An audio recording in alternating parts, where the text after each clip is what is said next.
I want to begin with the quote, which is the theme for the conference. It's the quote on the tote bag. It's the quote on the water bottle. And my goal in this session is to offer a few ideas about how to take that idea from the swag to the center of our economic lives. But when I look around the world today, I have to admit to feeling negative about the prospects around us. I feel overwhelmed at times by the scale of the problems facing our society. And I've had the privilege and the opportunity to work with some of the companies at the pinnacle of that system, some of the companies that people look to for the solutions. They look to with hope. I've worked in my career to use markets to solve social and economic problems, to leverage capitalism for social good at the intersection of business and social justice. But I am more and more persuaded that capitalism itself is a significant cause of the problems that we face, and not because capitalism isn't working well, but because capitalism is working all too well. Now, this is not a great way to start these few days. We're in California. This has got to be upbeat. The next few days are going to be upbeat. They're going to be inspiring. And I don't want to bum everyone out with a whole bunch of statistics about capitalism's failings. I have them. We all have them. We are surrounded by them. And I am confident that you wouldn't be here if you weren't already aware of those. But I think it would be disingenuous not to begin this talk without us asking why, at a time when our world is richer than at any time in its history, why are the vast majority of the world's peoples sinking ever deeper into hunger and wretchedness? To ask how, when those who presume moral stewardship and political leadership for our world have at their disposal wealth beyond measure, why are income and opportunity spread so unevenly between nations, within nations, and why do they persistently exclude women and people of color from the center of our lives? And to ask when, while our planet is plunging into a seemingly irreversible climate emergency, when will the culture of unbridled consumption and unconscionable wealth accumulation be addressed? What is most alarming is that when we turn to our planet's best thinkers to address these questions, they almost invariably suggest more capitalism or different flavors of capitalism. We need new thinking. Einstein spoke to this, to where these new ideas come from. He said, if we want to improve the world, we cannot do it with scientific knowledge, but with ideals. We must begin with the heart of man, with his conscience. And the values of conscience can only be manifested by selfless service to mankind. A distinguished environmentalist said on the BBC, the top environmental problems are selfishness, greed, and apathy. And to deal with these, we need a spiritual and cultural transformation, and we scientists don't know how to do that. So I want to talk today about how we find the moral courage to change behavior.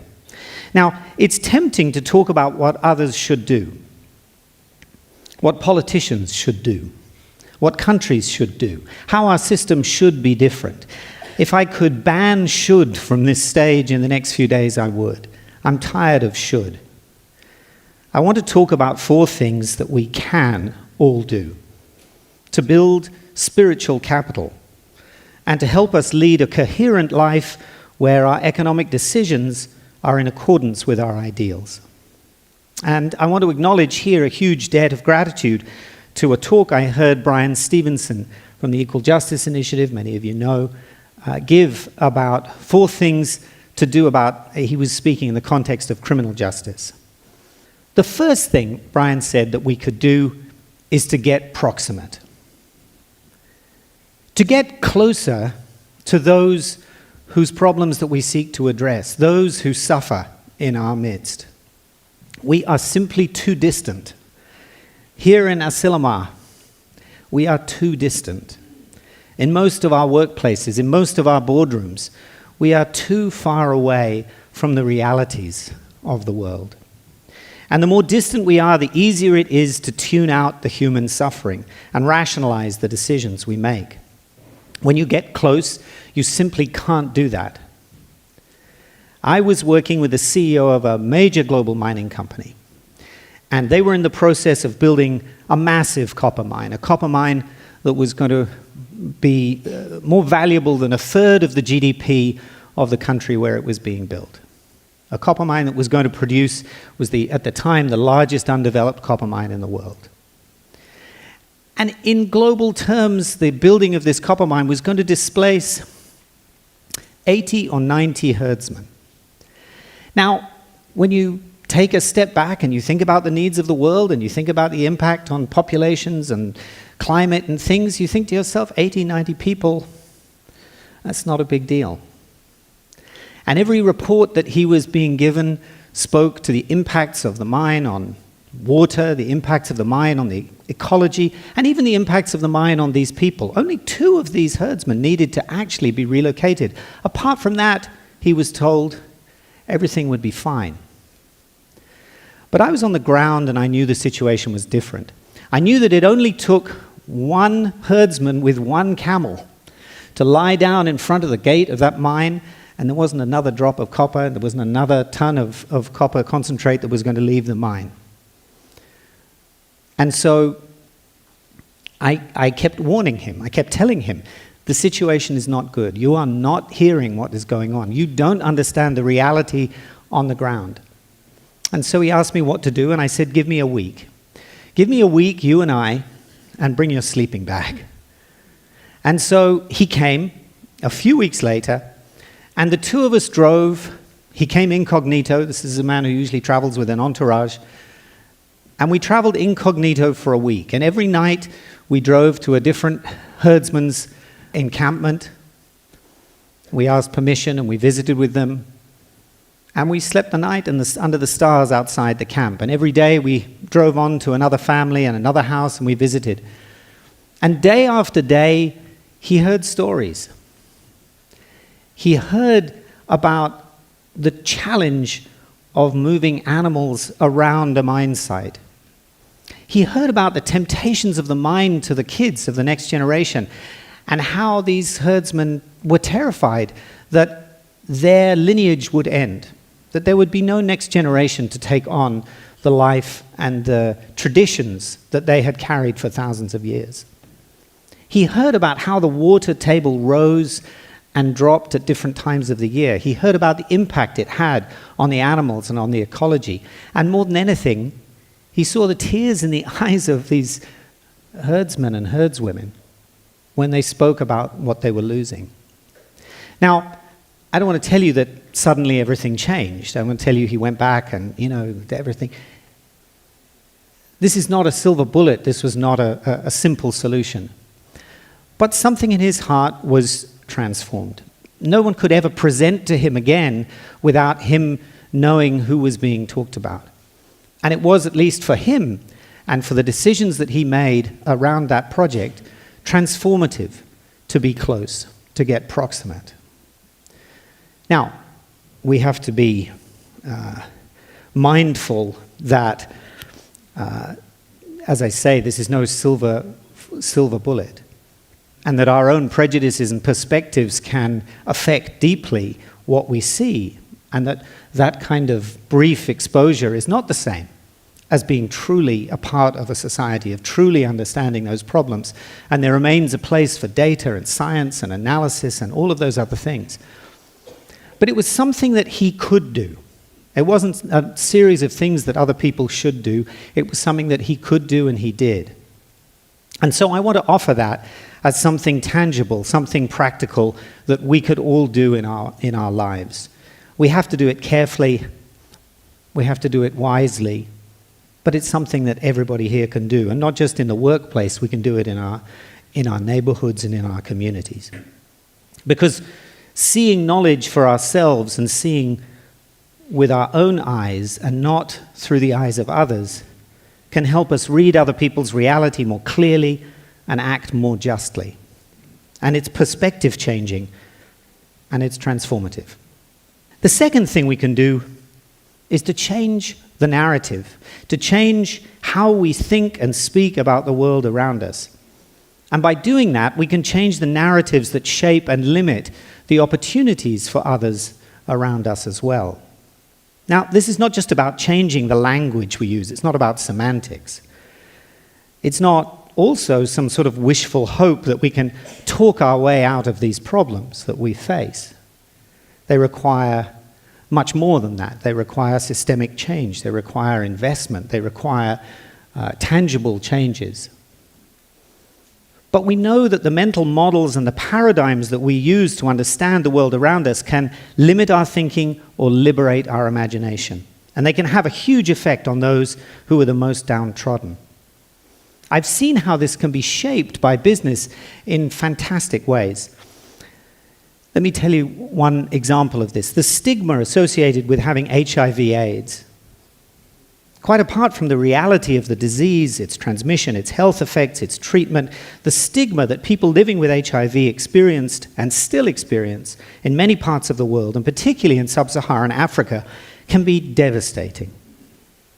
Some years ago, I was working for a foundation that had a long history of more than 30 years of working in South Africa addressing this issue. Working with communities living with HIV/AIDS to advance their rights. It worked with community, civil society groups to raise up their voice. It worked with advocates and legislators to change the regulatory environment. It had worked for years, but the toxic narratives and the practical hurdles persisted. So in South Africa then, if you had HIV/AIDS, it was impossible to get life insurance, just to give one example. So if you couldn't get life insurance, you couldn't get a mortgage. If you couldn't get a mortgage, you couldn't buy a house. And if you couldn't buy a house, then it was really hard to start a family. It was hard to enjoy one of the most basic human rights that all of us should be entitled to. And so despite the work on making insurance products legally available, they remained too expensive and impractical for people to access. One company set out to solve that. It's a company called All Life Insurance. And they set themselves up to provide life insurance policies for people with HIV/AIDS. And they did it by making the policies both cheaper and more accessible. It turns out that I found this out when I was visiting with them when we were looking at this investment. Turns out that none of us like thinking about when we're going to die. Who knew? And it turns out that if you're on the phone to buy life insurance, and you don't get it within about 20 minutes, the chances that you're going to buy it are going to drop off dramatically. Because after about that time, if it gets more complicated, none of us like thinking about it much longer, and so we sort of give up. And so if you called one of the questions about pre-existing conditions, yes, do you have HIV/AIDS? Yes.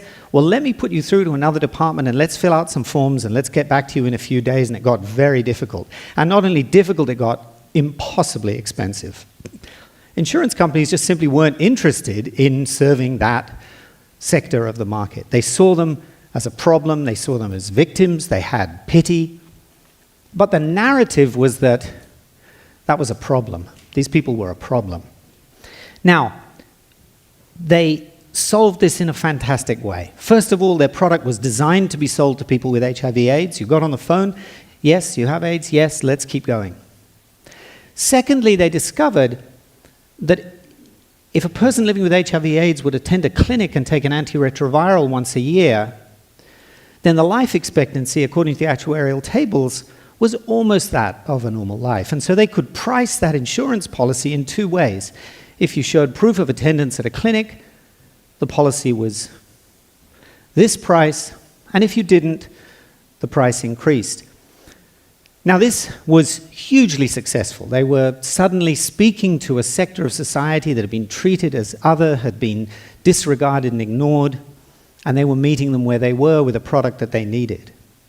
And this had three effects. First of all, tens of thousands of people got life insurance policies. Secondly, of course, this had a behavioral nudge which increased and improved the life expectancy outcomes for those people. But thirdly, what it did was it changed the narrative about people in the financial community about this community of people living with HIV/AIDS. Suddenly, the market saw them as customers, not victims, as a market to be served, as customers to be understood, and whose needs needed to be met. And so for me, it was a good example of how a shift in perspective can change the narrative about a group of people, and can increase and open up opportunity. The third thing I think that we all have to be prepared to do if we want to see change is we have to be prepared to do difficult things. Change will not come easily. Given the scale of the problems in the world, nothing is going to happen until we're prepared to get uncomfortable ourselves. It's really easy to think we can bring about change without giving anything up. The whole narrative of the impact movement, of which I've been a part, is that the double bottom line means we can literally have our cake and eat it. We can do it all. We can do it both. We don't have to really give anything up. But that's kind of magical thinking. Making change is difficult, and there are really difficult trade-offs that are required. And it needs people who are prepared to do really difficult, uncomfortable things. I want to tell you about a little village in Spain I visited. I visited a village in Spain and I met with a company, and they told me about how they had started. They said many years ago a priest arrived on a bicycle. He wanted to understand the situation in the village. He wanted to get proximate, you could say. And so he rode his bicycle around and he got to meet people in the village, and he understood what the difficulties they were and the causes and the drivers of the sort of economic impoverishment that he saw in the area. And he realized that one of the real barriers was education, was training. And so he set up a small education facility, and he trained some of the young men in new skills. And after a while, there were 5 young men, and they saw an opportunity to start a little company making kerosene heaters. And so he accompanied them in this process, and they talked about what mattered to them. And if they were going to set up a company, they wanted to do it differently. They didn't want to do a company like all the others. They wanted to do something that was going to transform not just their lives and their opportunities, but somehow could be transformative to their community. And so they established some principles for the company. Really, you could say some spiritual principles at the heart of this enterprise. They decided they would give up the privilege that would come from being the founders and owners of the company, and instead they would make every member of staff for all time an equal owner of the business. An equal owner, not just a little token share later on when you join in, but an equal owner. Everybody would be equal. They sacrificed the power that would come from being the leaders of the company, and instead decided to make decisions through consultation. Literally, one person, one vote. Even to the point of deciding and voting on who would be the CEO in the company. They decided that they would limit the vast inequalities between top and bottom in the company, and that the pay differential would never exceed, initially 3, ultimately 6 times. They said they would never allow the pay differential between the lowest and the highest in the company to be 6 times. You know, the CEO of Amazon right now in the US receives 6,000 times what the lowest worker earns. Their aspiration was, we want to limit it to 6. More than this, they decided upfront that they would use solidarity and social justice as the principles on which they would use the wealth that they accumulated as a company. Instead of share buybacks and dividends, they'd use the money to ensure that they never had to make anyone redundant, that they would find new opportunities, that they would adapt and grow the business. And more than anything, they decided to put learning and training at the center of what they did. Now, you might say this is not a sensible way of setting up a business if you want to be successful. And maybe there's a better way and an easier way of doing it. And then maybe once you've generated the wealth, you could sort of give it away. You could make it and then give it away. You could make it more efficiently, be more effective in doing all of that generation of the wealth, and then be thoughtful about how you give it away. But they decided to build this on these principles, and it was not easy. I think you can tell from the way I'm telling a story that the company is around. But they managed to survive without sacrificing any of those principles, without giving up any equity to anyone not a worker, without violating the 6-time wage gap, without making mass redundancies when they inevitably had divisions that went out of sale. And they built a company called Mondragon in the Basque region of Spain. Today, Mondragon is a cooperative of cooperatives, a conglomerate with 80,000 employees and 14 billion euros in revenues. It's among the largest corporations in Spain. It has businesses in finance, retail, manufacturing, technology, education, R&D, and it continues to do those difficult things. And I had to go there to see it myself because, frankly, I didn't believe it. I didn't believe it was possible to have a company where people voted on these kinds of decisions. And I met the CEO and I talked with them and I saw the proof. And it's extraordinary and it's really difficult. And I tell this story because at the heart of what it takes to make change in the world and what each of us needs to do at an individual, not just at a company level, is to do difficult things and take risk. Not the kind of, I'll take this risk if you price it out and give me the... Because that's not taking risk. Doing something because it's right. The real risk is making commitments to principle, people, places that may not work out, doing difficult and complex things that require sacrifice.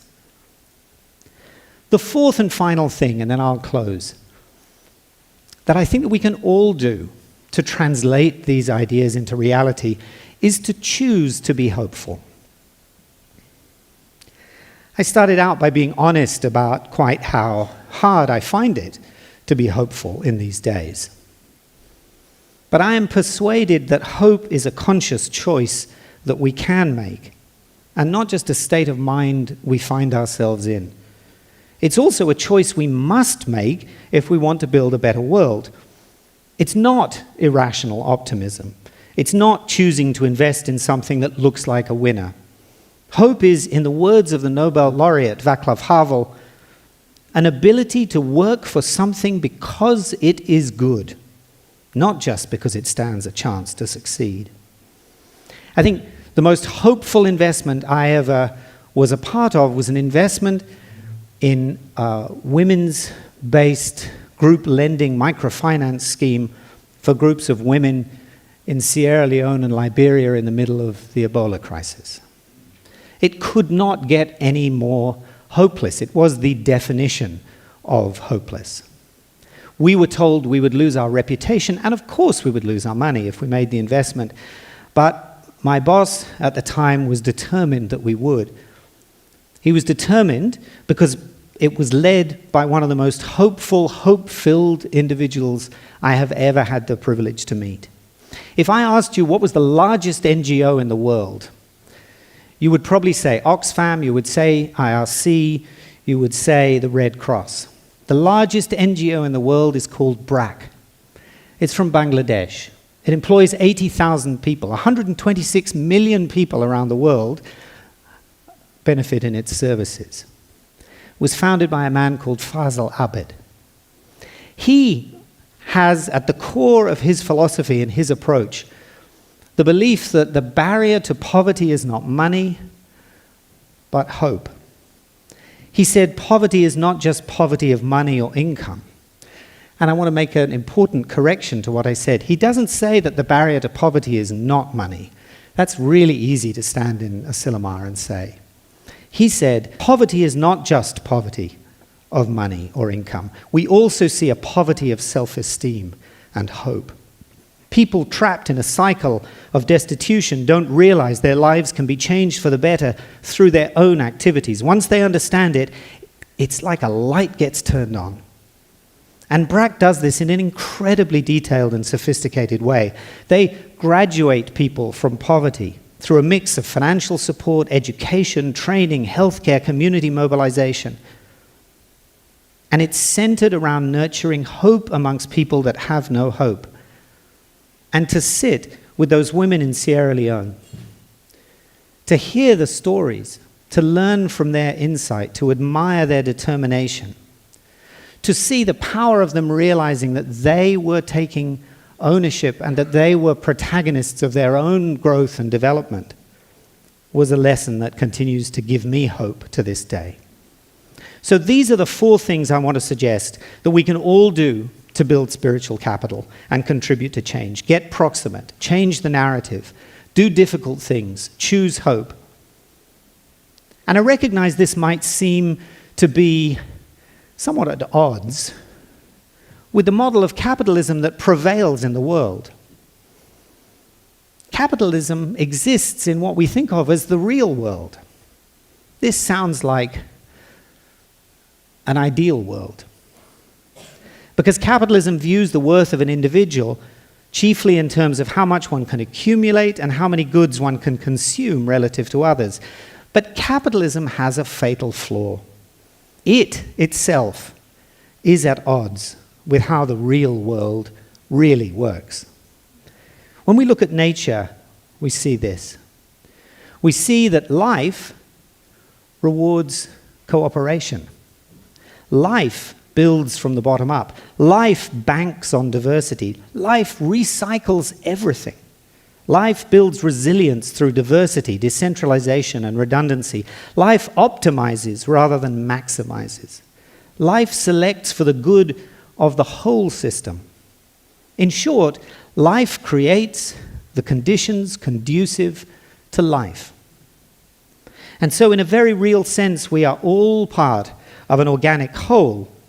The way in which we approach our economic lives and our commercial decisions must reflect the reality that everything we do is linked and intertwined. And as the quote we opened with says so well, the welfare of any segment of humanity is inextricably bound up with the welfare of the whole. Thank you.